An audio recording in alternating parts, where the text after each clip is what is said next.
3 days after the people from Desert Glass Estates cut down the windbreak on my ranch, half of them were outside in designer sneakers, scooping sand off their front porches with garden shovels. The funny part was, they kept calling it a freak weather event, like the desert had suddenly woken up in a bad mood for no reason. I knew the reason, because I had spent 22 years growing the thing they destroyed. My name is Caleb Rusk, and I have worked the same dry patch of land outside Cinder Draw, New Mexico, since I was old enough to reach the clutch in my father's old tractor, which is to say, I have been arguing with wind, dust, drought, coyotes, busted pumps, and stubborn cattle for most of my life. And I will tell you something folks from the city never believe until it costs them money. Out here nature is not scenery. It is a landlord, and every so often it comes around to collect rent. My granddad used to say the desert is polite right up until you insult it. And as a kid I thought that was just one of those old man sayings, the kind of thing people repeat while drinking burnt coffee at 6 in the morning. But the older I got, the more I understood what he meant. You do not beat this country into behaving. You make arrangements with it. You learn where the wind runs, where water hides, where the soil gets nervous. And if you are smart, you build your life around those truths instead of pretending they do not exist. That was why, after a brutal spring back in the early 2000s when wind peeled the top layer off 2 fields and sent it flying clear across the county road, I planted a long living wall along the west edge of my place. Not a pretty little row of decorative trees, not something from a gardening magazine, but a real windbreak. Arizona cypress, mesquite, desert willow, and a few stubborn pinyon pines mixed in where the soil could hold them. It took years before it looked like anything. The first summer, half the seedlings looked like dead broom handles. The second summer, jackrabbits chewed the lower branches and I nearly gave up. But I kept watering, kept replacing, kept tying young trunks to stakes during wind season, and little by little those trees took hold. By the time they matured, they stretched nearly the length of my western fence, tall enough to slow the hard gusts before they hit my fields, thick enough to trap blowing sand, and strong enough to keep my irrigation lines from being sandblasted every time the wind came down from the ridge. To most people, it looked like a row of trees. To me, it was 22 years of patience standing upright. Then Desert Glass Estates showed up. The land next door had been empty scrub for as long as I could remember, a place where antelope crossed at dusk and kids from town used to park on Friday nights to look at the stars. But somebody from Phoenix bought it, carved roads into it, put up a stone entrance taller than the county courthouse, and sold the whole dream as luxury desert living. They built white stucco houses with big windows, infinity patios, glass fire pits, and little strips of imported grass that had no business surviving in New Mexico. And the brochures made it sound like paradise. Quiet mornings, open views, golden sunsets, authentic rural charm. That last part always made me laugh, because authentic rural charm apparently did not include the sound of my tractor starting before sunrise, the smell of cattle after a summer rain, or the sight of a man in muddy boots buying diesel at the same station as their real estate agents. At first, I tried to be neighborly. Some of them waved. A retired schoolteacher named Linda brought me lemon cookies once and asked if my cows had names. A young couple from Denver bought eggs from me every Saturday for a while. Most people were fine. Honestly, that is the part folks forget in stories like this. It is rarely the whole neighborhood that causes trouble. It is usually 3 or 4 people with titles, clipboards, and too much confidence. In this case, the title belonged to Nora Whitcomb, president of the Desert Grass Homeowners Council. Nora had that polished kind of smile that never reached her eyes, and she dressed like every conversation was a negotiation she had already won. The first time she came to my porch, she arrived in a pearl-colored SUV so clean I could see the clouds reflected in the door. She stepped out in cream slacks, looked at my boots like they were evidence of a crime, then smiled and said, "Mr. Rusk, I hope I am not interrupting your evening." I told her anybody who drives that slow down a dirt road is either lost or about to ask for something. She laughed a little too hard, which told me I was right. We sat on the porch while the sun dropped behind the windbreak, and for 15 minutes she talked around the reasons she had come, complimented the ranch, mentioned community harmony, mentioned shared values, mentioned how development and agriculture could coexist if both sides were flexible. Flexible is one of those words people use when they mean they want you to bend. Finally, She folded her hands and said, "Some of our residents have concerns about the tree line." I looked past her toward those trees, already knowing where this was headed. She said the clubhouse patio sat at the highest point in Desert Glass, and the marketing team had promised an unobstructed sunset view. But from certain angles, my windbreak interrupted the sightline. Interrupted, like those trees had wandered there last week just to ruin cocktail hour. She asked if I would consider trimming the tops, maybe removing a section near the center, just enough to open the view and create a more harmonious visual corridor. I remember staring at her for a second, because I was trying to decide whether she truly did not understand or simply did not care. "Nora," I said, "those trees are not landscaping." She tilted her head, still smiling. "Of course, I understand they are meaningful to you." "No," I said, "not meaningful, functional. They slow the wind. They hold the soil. They protect my fields, my pumps, and frankly, your neighborhood too, whether you know it or not." I explained it as plainly as I could. How dry topsoil lifts when exposed, how the prevailing wind runs west to east through that gap, how those trees had been doing quiet work for more than 2 decades. She nodded in the way people nod when they are waiting for you to stop talking. When I finished, she looked toward the sunset and said, "Well, I promised the board I would ask. And now you have," I said. "So that is a no?" "That is a very friendly no." She stood, brushed invisible dust from her sleeve, and gave me that same perfect smile. Looking back, I should have paid more attention to it, because it was not the smile of a woman accepting defeat. It was the smile of a woman moving me from one column to another. 2 weeks later, I drove up to Santa Fe for a cattle equipment auction, stayed 3 nights with my cousin, bought nothing I needed, and 2 things I did not. Then came home on a Thursday afternoon with a thermos of bad coffee and a headache from listening to auctioneers. About 10 miles from the ranch, I noticed the horizon looked wrong. There was too much dust hanging low over the road. Not storm dust exactly, more like the land had been skinned open somewhere nearby. The closer I got, the quieter I became. You ever have your body understand bad news before your mind catches up? My hands tightened on the wheel. My foot eased off the gas. And when I turned onto my road, I saw daylight where there should have been trees. I hit the brakes so hard my coffee flew off the seat. The entire windbreak was gone. Not trimmed, not thinned, gone. 22 years of growth lay in broken piles along my fence line. Trunks stacked like firewood, branches crushed under tire tracks, roots ripped out of the ground with fresh, pale soil exposed beneath them. For a few seconds I just sat there with the engine ticking, staring through the windshield, and I remember thinking the place looked naked, like somebody had torn a wall off my house while I was away. Then I got out, and the anger hit so fast my knees almost went weak. Halfway down the fence, tied neatly to a post with plastic zip ties, was a laminated notice from Desert Glass Estates, stating that vegetation had been removed to improve visibility, safety, and community view standards.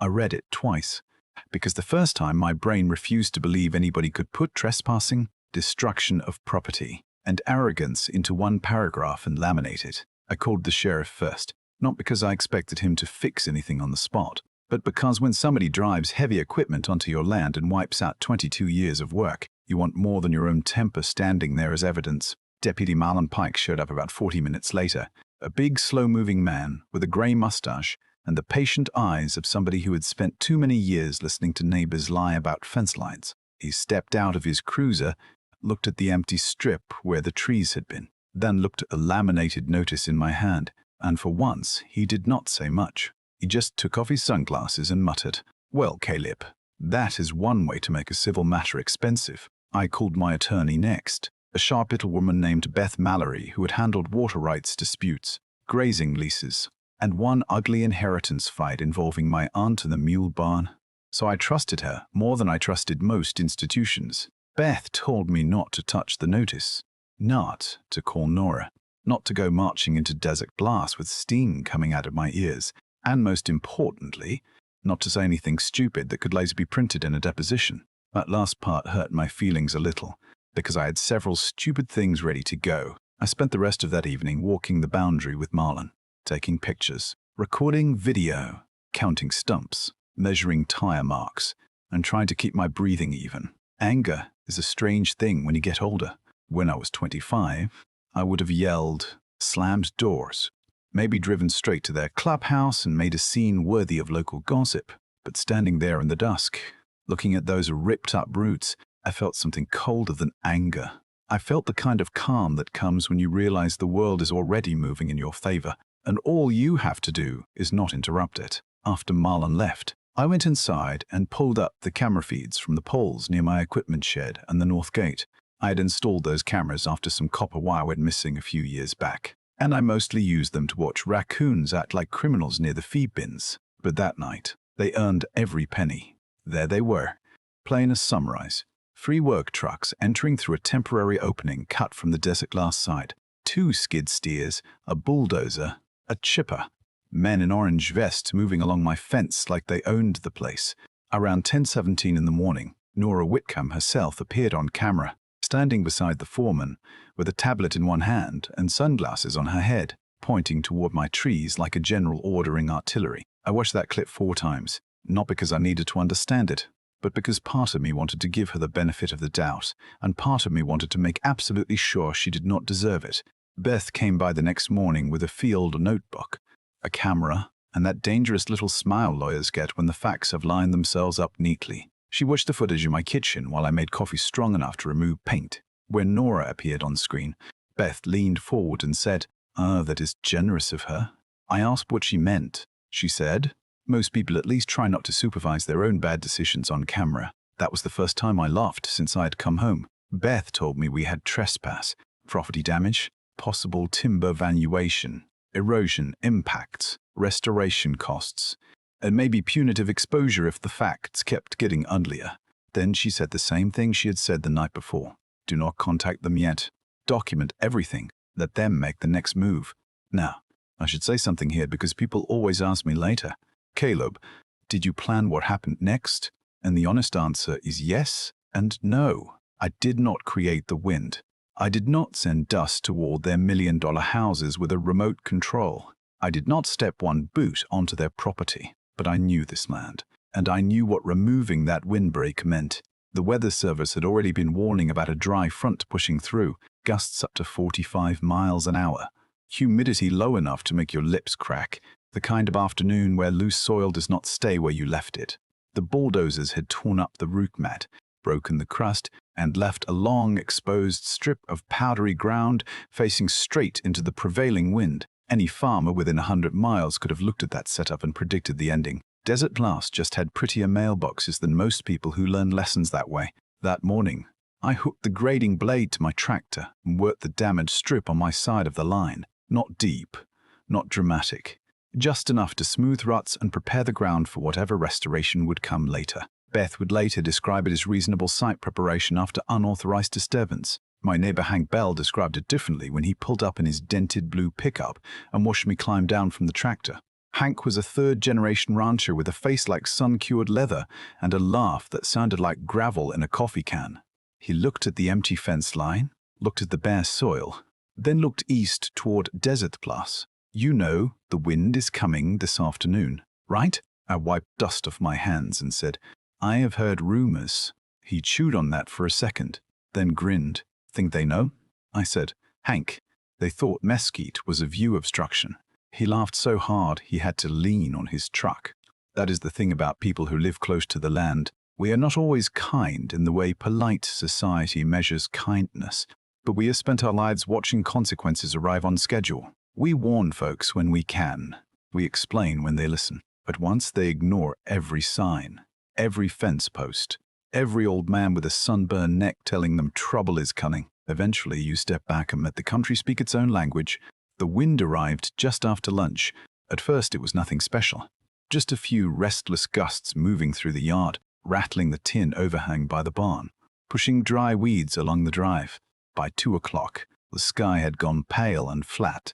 By 3, the exposed strip along my western fence began to lift. It started small, little threads of dust curling off the ground, then wider sheets, then a rolling brown curtain that rose waist-high, shoulder-high, roof-high, and moved east with the steady confidence of unpaid debt. I stood on my porch with a cup of coffee and watched 22 years of missing protection explain itself. The dust crossed the boundary. swept over the walking trail Desert Glass had built behind their clubhouse, rolled through their cactus garden, and slammed into the main entrance where they had that big glass sign lit from underneath. Desert Glass Estates, a clearer view of the southwest. I have to admit, there was poetry in that sign disappearing behind a wall of sand. By sunset, my phone was buzzing with texts from people in town. Somebody sent me a photo from the Desert Glass community page showing a white Mercedes buried under a tan film so thick someone had written, "Wash me in the dust" on the hood. Somebody else sent a video of residents trying to hold down patio cushions while sand whips through their outdoor kitchen. A man in linen shorts was yelling that the air quality was unacceptable, which made Hank say later that linen shorts are not protective equipment. The next morning, the posts got better. Visibility reduced at front gate. Sand accumulating near pool deck. Children unable to use playground. Emergency landscaping crew needed. Several residents demanded to know why this had never happened before. I sat there at my kitchen table, eating toast, thinking, because before, Mom, there was a 22-year-old answer standing between you and the problem. Around 6:30 that evening, Nora called. I let it ring twice, mostly because I wanted to be mature, but not too mature. When I answered, she did not say hello. She said, "What did you do?" Her voice was tight, sharp, almost breathless. I said, "Good evening to you too, Nora. Do not play games with me, Mr. Rusk. Our neighborhood is being buried in dust." I looked out my window at the empty place where my trees used to be and said, "That sounds inconvenient." Inconvenient? We have residents who cannot open their back doors without sand blowing into their homes. That is unfortunate. There was a pause, the kind where somebody realizes outrage is not landing where they aimed it. Then she said, "Did you alter your land after we cleared the trees?" I almost admired the wording, "after we cleared the trees," like they had tidied up a closet. I said, "Nora, you mean after your contractors entered private property and destroyed the legally established windbreak?" She went quiet. I continued, "I worked in my land, yes? I did not touch yours. I did not move wind. I did not manufacture dust. I simply no longer have the trees I told you were preventing exactly this." Her breathing changed. "You are saying this is because of the tree line. I am saying those trees were not blocking your sunset. They were blocking the desert." And then, because Beth had told me to say very little, but had not told me to say nothing, I added, "By the way, my attorney has reviewed the camera footage, several hours of it. Trucks, equipment, crew members, and you, Nora, supervising from my side of the boundary." That silence was different from the first one. The first silence had been irritation. This one had weight. When she finally spoke again, her voice was smaller. "Caleb, I think we should talk," I said. "I imagine your lawyer will agree." Then I hung up before the old version of me could say something more satisfying and less useful. 2 days later, just after 9 in the morning, 4 vehicles came creeping up my driveway in a little funeral procession of guilt. Nora's Pearl SUV in front, followed by 2 board members in pickup trucks that had probably never carried anything heavier than mulch, and a silver sedan with a man in a suit who looked deeply unhappy to be outdoors. Hank happened to be there helping me check a pump, and when he saw them coming, he whispered, "Well now, either they are here to apologize or ask if you sell beachfront property." I told him to behave. He said he was behaving, just not silently. Nora stepped out first. She looked different from the woman who had sat on my porch weeks before. Same nice clothes, same careful hair, but the confidence had been sanded down. Behind her, the board members looked tired, embarrassed, and scared in that particular way people look when they have discovered their authority as a price tag. The man in the suit carried a folder thick enough to ruin somebody's weekend. I walked down from the porch and met them in the yard, with the empty fenced line behind me and the dust still hanging faintly in the morning air. Nora swallowed, looked past me at the destroyed windbreak, then back at my face. "Mr. Rusk," she said, "we would like to discuss a resolution." And I remember thinking, no one drives across the desert in a group to discuss a resolution unless the consequences have finally reached their own front door. I invited them onto the porch, mostly because my mother raised me right, but I did not offer coffee, because there is hospitality, and then there is rewarding trespass.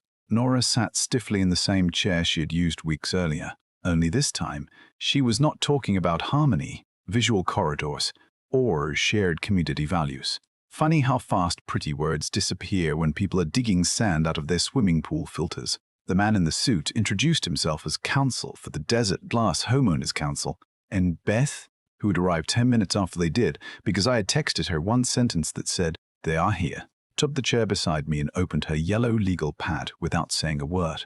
I have seen barking dogs with less warning in their eyes than Beth had that morning. Nora started carefully, like she was walking across thin ice. She said the board recognized that mistakes had been made. Beth looked up and said, "Mistakes is doing quite a bit of work in that sentence." One of the board members, a heavy-set man named Paul Avery, who owned 3 vacation rentals and spoke in the nervous rhythm of somebody used to being important at meetings, cleared his throat and said, "We were operating under the belief that the vegetation sat in a shared boundary easement." I said, "Paul, your belief brought bulldozers." That shut him up for a while. Their lawyer slid papers across the table. Consultant reports, preliminary cost estimates, emergency mitigation plans, and a letter that used 12 polished paragraphs to say they had messed up badly and wanted to avoid court. The reports were almost funny, in a bitter way. Environmental specialists had confirmed the missing windbreak created severe exposure to prevailing winds. Soil consultants had warned that continued erosion could affect both properties. A restoration contractor had written that replacement trees would require years of irrigation, staking, soil stabilization, and maintenance before offering comparable protection. I read those lines slowly, because I wanted Nora to sit there and watch me absorb experts explaining the same thing I had told her for free on my porch. After a while, she stopped looking at the papers and looked at the place where the trees used to stand. Her voice got softer when she said, "We thought they were just trees." I do not know why that sentence hit me the way it did. Maybe because it was honest. Maybe because it was stupid. Maybe because it summed up every fight I had ever had with people who saw land as decoration and experience as stubbornness. I leaned back and said, "That is the problem, Nora. You thought. You did not ask the county. You did not survey the line. You did not call an agricultural specialist. You did not even believe the man who planted them. You just decided a sunset view mattered more than something you did not understand." Her face flushed, but she did not argue. That was when I knew the dust had done more persuading than I ever could. Their first offer was money. Of course, people with boards and lawyers always start with a number, like every wrong is just a bill waiting to be paid. There was not a small amount, and 25-year-old Caleb might have grabbed it and called that justice. But I was not 25 anymore, and by then I understood that cash does not hold soil in place. I told them I did not want a quick settlement that let them write a check, send an apology email, and pretend the whole thing was over by Labor Day. I wanted the land put back as close as possible to what they had destroyed. Beth nodded once, which meant keep going but do not start preaching, so I laid out the conditions. Every tree removed would be replaced with species chosen by agricultural and soil conservation experts, not a landscape designer trying to match patio furniture. Temporary wind fencing would go up immediately and stay up until the new windbreak could function. Desert Glass would pay for irrigation, mulch, soil binders, erosion monitoring, and maintenance for as many years as the specialists required. They would compensate me for lost protection, damage to my fields, legal costs, and the 22 years of established growth they had erased. And from that day forward, no work within 50 feet of that boundary would happen without written permission. A verified survey, and both attorneys copied, because apparently common sense needed paperwork. I expected pushback. I expected bargaining. I expected Paul to make a speech about fairness. Instead, their lawyer looked at Nora. Nora looked at the board, and one by one they nodded. That was when I realized their situation inside Desert Glass was worse than I knew. Later I found out residents were furious. Dust had gotten into pool pumps, outdoor kitchens, HVAC intakes, garage seals, and the clubhouse itself. The front entrance looked like an abandoned roadside attraction. A woman had apparently slipped on loose sand near the mailboxes and threatened to sue the council before I even got around to suing anyone. Nothing teaches wealthy homeowners about environmental systems quite like repaired invoices. Within a week, crews were installing temporary wind fencing along my side of the boundary, this time with permission, survey flags, county notes, and enough paperwork to choke a printer. Within a month, the first replacement trees went into the ground. They looked small and embarrassed compared to the old ones, skinny little things tied to stakes, trembling every time the afternoon wind came through. I stood there watching them one evening with Hank beside me, both of us drinking coffee out of paper cups while a contractor adjusted irrigation tubing. Hank said, well, they wanted a clearer view. I said, they got one. He squinted at the tiny trees and said, shame, it is mostly a view of consequences. Over the next couple of years, things settled in ways I did not expect. Nora resigned from the council the full winter.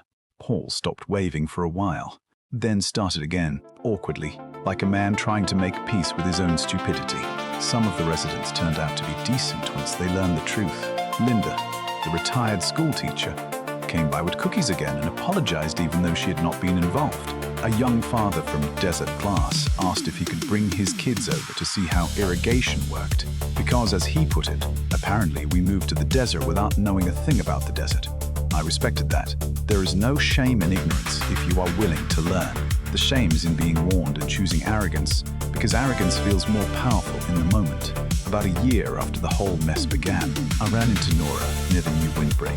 She was walking the trail on the Desert Glass side, quieter than I had ever seen her. She looked at the young trees, then at the clubhouse patio up on the hill, the famous sunset spot that had started everything. You know what is ridiculous, she said, almost laughing at herself. Most people barely use that patio anymore. I looked up at the empty chairs glowing orange in the evening light and said, that is a lot of trouble for a view nobody wanted badly enough to sit down for. She nodded, and for once she did not have a comeback.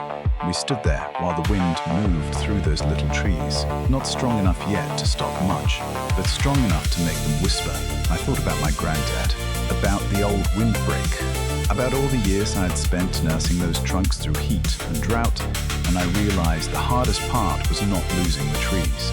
It was knowing they had been doing their jobs so quietly that people forgot they mattered. That is how a lot of good things are, I guess. Fences, rules, old advice, patient neighbors, ugly infrastructure, people with experience who sound inconvenient until the day you need them. Sometimes a barrier looks like an obstacle only because you cannot see what it is holding back. Desert Glass learned that the expensive way, me, I learned something too. I learned that being right does not always feel clean. I did not cut their trees. I did not trespass. I did not point the wind at their houses. But I knew what was coming, and part of me let it come. Because after being ignored, disrespected, and robbed of 22 years of work, I wanted the desert to speak louder than I ever could. So here is the question I still wrestle with, and I want you to be honest. Should I have warned them harder? Called every county office? Stood in front of the bulldozers somehow before they made their mistake? Or was the warning I gave on my porch enough? When people in power refuse to listen, do they deserve the consequences that follow? Or do the rest of us still have some duty to save them from themselves? Drop your thoughts in the comments, because every time I tell this story, folks split right down the middle.